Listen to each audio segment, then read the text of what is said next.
botanically speaking, the fruit is called a drupe, but I don't really know what that means.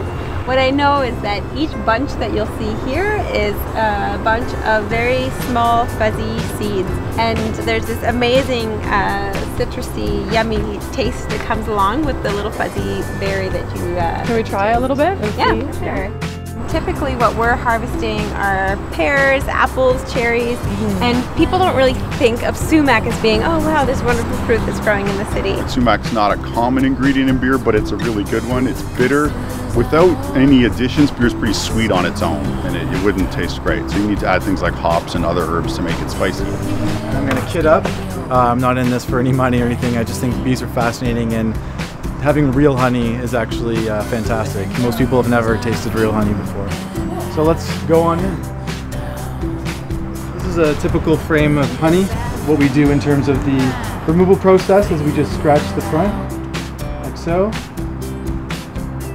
And the honey will eventually come out. We put it into a machine, it spins it around, and the honey is slung through centrifugal force, and we can harvest that efficiently.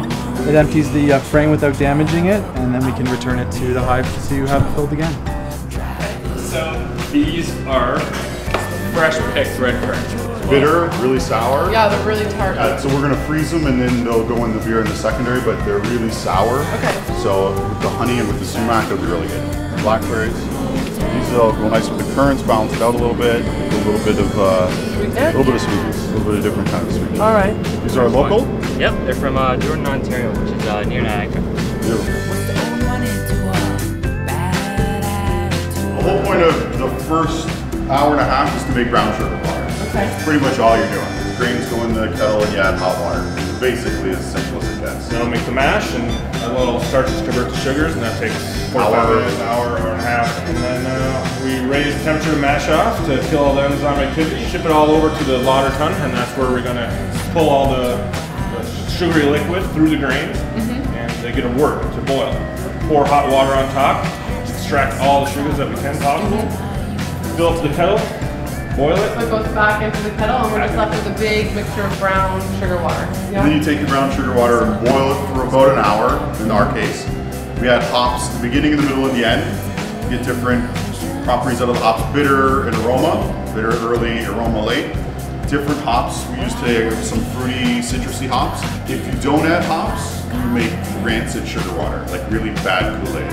Yeah. No one would drink it. So all beer has some sort of herbal component to bitter to balance the sugar. We also put some honey in at that point. Right. Because it's that wild honey, it's going to have some bacteria in it. You saw that hive, anything could be going on in there. It tastes great, but there's certainly live things in there. As soon as it hits the boiling liquid, game over. Okay.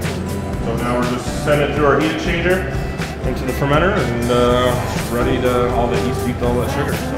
After 7 days, it's about 80 to 90% done. You can stop it anytime you want, and that'll change the flavor of the beer.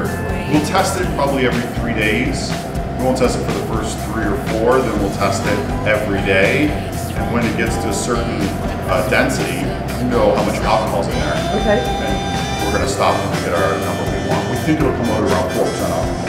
Between the honey and the birch and the hops and the fruit, we'll have we hope, a balance of sweet, sour, fruity, and kind of the honey mellowness. You feel it doing its thing in there now.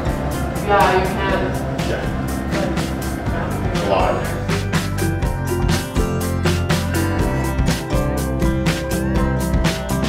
It's delicious. It has lots of like sour notes to it. You can really taste the sumac in it.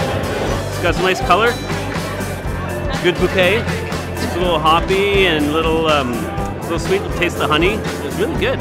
Honestly, I love sumac, and I foraged for a lot of it in the valley, and I wish it tasted more like sumac. It's very summery. Kind of fruity in a good way.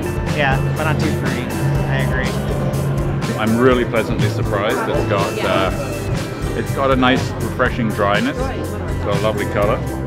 It's got bitterness without being excessively bitter. It's more interesting, I think, because of the sumac.